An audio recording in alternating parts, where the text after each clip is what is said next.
On the day of my wedding, a video revealed the unthinkable. I chose to strike back, and my revenge would consume everything. I had just lived what I believed to be the most beautiful day of my life. My wedding with Anna, a woman I loved deeply, met 3 years earlier at a university seminar. Our relationship had been marked by complicity, tenderness, and shared plans. During our engagement, I never once doubted her sincerity. She had that way of looking at me, that smile that disarmed my anger, and that gentleness that made me feel I had found a true refuge. The ceremony was sumptuous. Our families, our friends, everyone gathered to celebrate the union that was supposed to be the beginning of a new life. I still remember the applause, the laughter, the promises exchanged. Everything seemed perfect, but that day that should have remained engraved as a bright memory turned into a nightmare. During the reception, a former schoolmate of mine, Michael, approached me. He had that serious, almost heavy look and asked if we could speak aside. I thought he simply wanted to congratulate me, but that was not the case. In a grave voice, he told me that my wife was not the right woman to marry.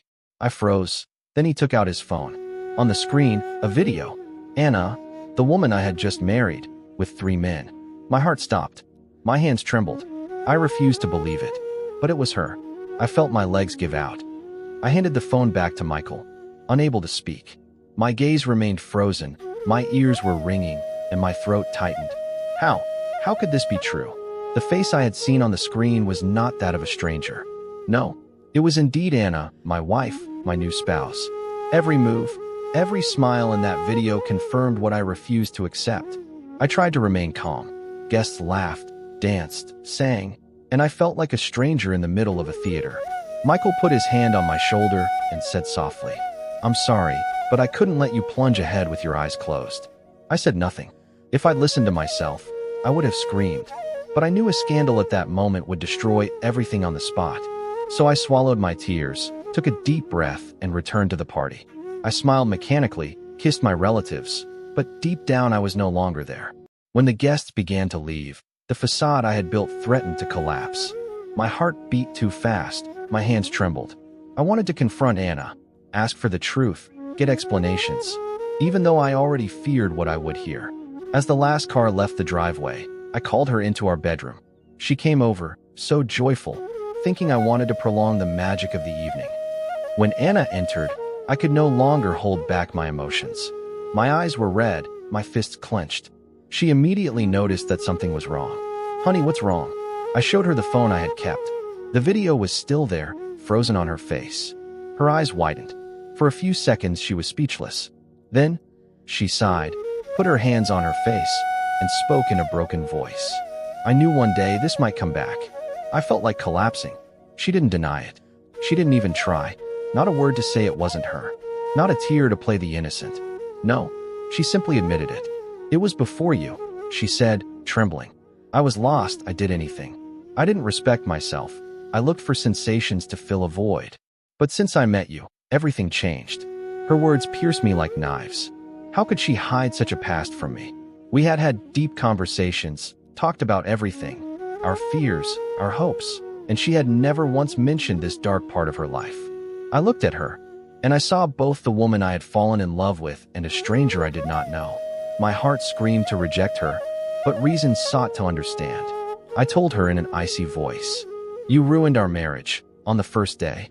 She began to cry, but her tears no longer reached me. That night, I didn't close my eyes. Anna slept poorly, shaken by sobs. I stared at the ceiling, lost in a torrent of thoughts. The love I believed eternal suddenly seemed to crumble, replaced by a mixture of anger, disgust, and betrayal. I went over every moment spent with her, her smiles, her tender gestures, her sweet words. It all now sounded false. If she could hide such a past, what else had she concealed? And worse, had she really changed as she claimed? The next morning I got up early. I found her in the kitchen, sitting, eyes swollen. She had made coffee, as if trying to simulate an impossible normality. When I entered, she stood up, came to me, and took my hand. I know I made horrible mistakes, but believe me, I'm not that woman anymore. I love you. I want to build my life with you. I withdrew my hand. I wanted to scream, to break everything. But a part of me, fragile, still hesitated. Because in spite of everything, I loved her, and that was what tortured me most. I put on my coat, left the house without a word. I needed to think, to understand if I could forgive, or if this marriage was already a sealed tomb. And deep inside me, an idea began to grow. A dark idea, an idea of revenge. The following days were strange. Anna tried to be perfect. She cooked, spoke to me gently, tried to reassure me. But I no longer heard her words. I only saw a facade. Her gestures seemed calculated, her smiles forced. I began to investigate, discreetly. I created a fake account, contacted old acquaintances. Some remembered her, and the rumors confirmed what the video had shown. Anna had a sordid reputation. Her excesses, her many experiences, her endless parties, everyone whispered about it. And yet, no one had dared tell me before. Maybe they thought she had truly changed. Or maybe they wanted to protect me. When I returned home, I looked at her like a stranger.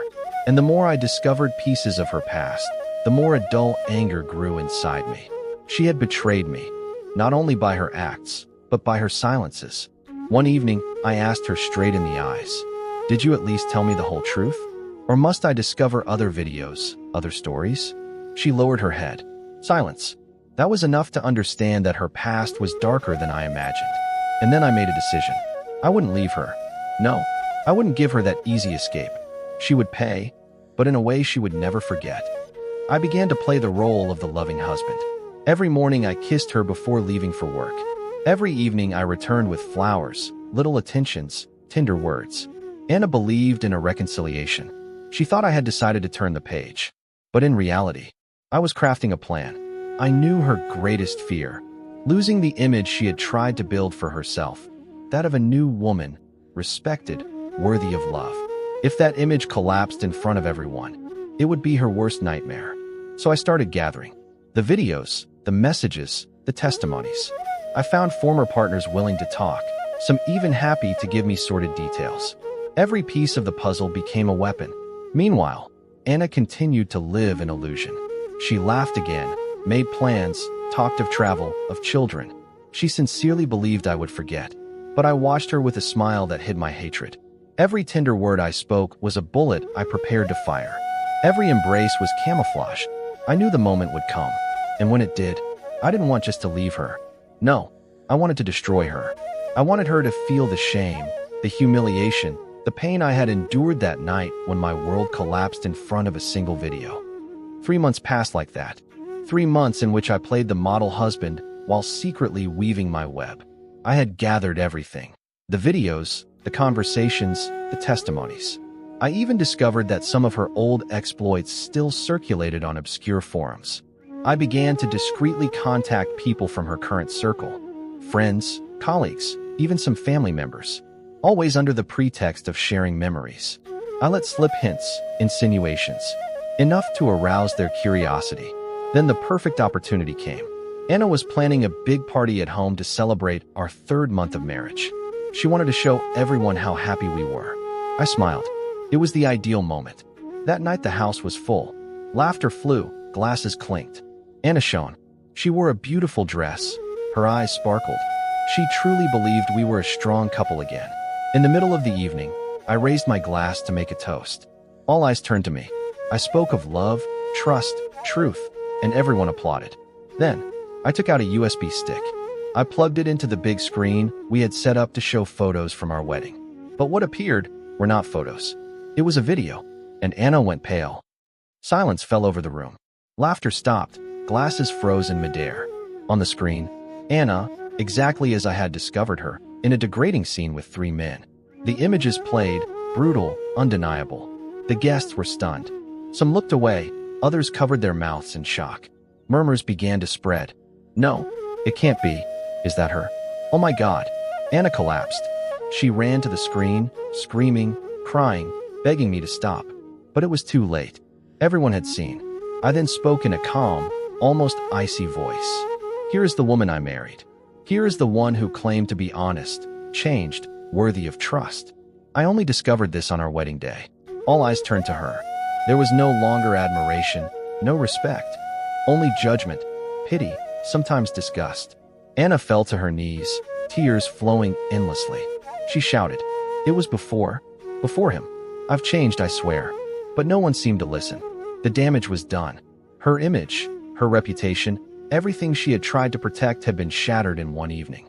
And I remained standing, impassive. I had taken back control. I had made Anna feel what I had endured. Shame, public humiliation, inner destruction. But that was only the beginning. After the party, the news spread like wildfire. The videos were already being shared among guests, then across local networks. In a few days, her whole social circle knew. Gazes changed. Friends fell silent. Colleagues avoided her. Even her family no longer knew how to speak to her. Anna became a ghost.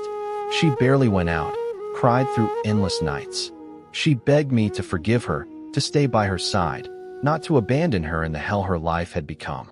I continued to play the present husband. I stroked her hair, whispered sweet words, but every gesture was poison. Because behind that mask I prepared the final act. I knew she had nothing left, except me, and that's where I wanted her. Dependent, broken, unable to rebuild without my support. One evening she said to me, "I don't deserve your forgiveness, but please, stay. Without you, I have nothing left." I held her to me, pressing my lips to her forehead. "Don't worry," I murmured. "I'll stay." But in my head, I knew the last stage of my revenge was approaching. Because I didn't just want her to lose her image. I wanted her to lose everything, even the illusion of having a life to save. The final blow took shape with icy precision. Anna now depended entirely on me, financially, emotionally, psychologically. She had no one else. Her friends had abandoned her, her family judged her in silence, and even at work she had been sidelined. I arranged to deepen this dependence. I encouraged her to quit her job, promising I would provide for all her needs. She accepted, naively. She believed I still loved her, that I wanted to protect her. Then, discreetly, I began transferring our savings, selling assets in her name, manipulating accounts. All while smiling, saying, "It's for our future, don't worry." She trusted me, blindly. Meanwhile, I recontacted Michael, the man who had opened my eyes on our wedding day. I explained my plan to him, and he agreed to help. Together we prepared the final fall.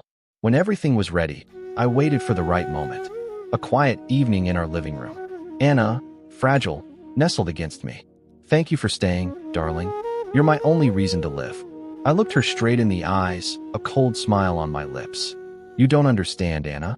I didn't stay out of love. I stayed to make sure you lose absolutely everything." Anna looked at me, eyes wide. At first she thought it was a bad joke, but when she saw my cruel smile, she understood. "What do you mean?" she stammered. Then I revealed everything. I explained how I had sold her belongings, emptied her accounts, destroyed her relationships. How I had deliberately fostered her dependence to reduce her to nothing. Each word was a blade sinking into her heart. She cried, trembled, repeating, "No, you can't have done this to me. You, not you." I showed her the proof. Empty accounts, transfers signed with her hand. She had nothing left. Not a cent. Not a friend. Not a reputation. "You betrayed me, Anna. You cheated on me before our marriage even began. You thought you could hide your past? Look at yourself now. Nothing but an empty shell." She collapsed, screaming, crawling at my feet. "Forgive me. I'll do anything you want, but don't abandon me." I leaned in, brushed her face with my fingertips. "It's already done." Then I stood, grabbed my suitcase that was already packed, and left the house. Behind me, I heard her cries shatter against the walls. But my revenge was not yet over. The worst was still to come. I never returned to that house. Anna, ruined, alone, eventually lost her grip. Rumors, humiliations, misery, all fell upon her. She tried to reach me dozens of times, but I never answered. A few weeks later, I learned she had left town. No one knew where she was. Some said she lived in a shabby little apartment, others that she drifted from couch to couch. I rebuilt my life. With the money I had recovered, I resumed my projects, regained a taste for freedom. But above all, I had that bitter feeling of victory. Because Anna was only a shadow of what she had hoped to be. She wanted to give me the image of a new woman, and I had revealed her true face. She wanted to build a life with me, and I had reduced it to ashes. I knew my revenge was terrible, perhaps too terrible, but I had no more remorse. She had destroyed me on our wedding day, and I had destroyed her for the rest of her life. Sometimes, in my silent nights, I still see her pleading face, her eyes full of despair. But I feel no pity any longer, only a cold satisfaction, because I had not only avenged my honor, I had made her life a permanent hell, and that was my justice.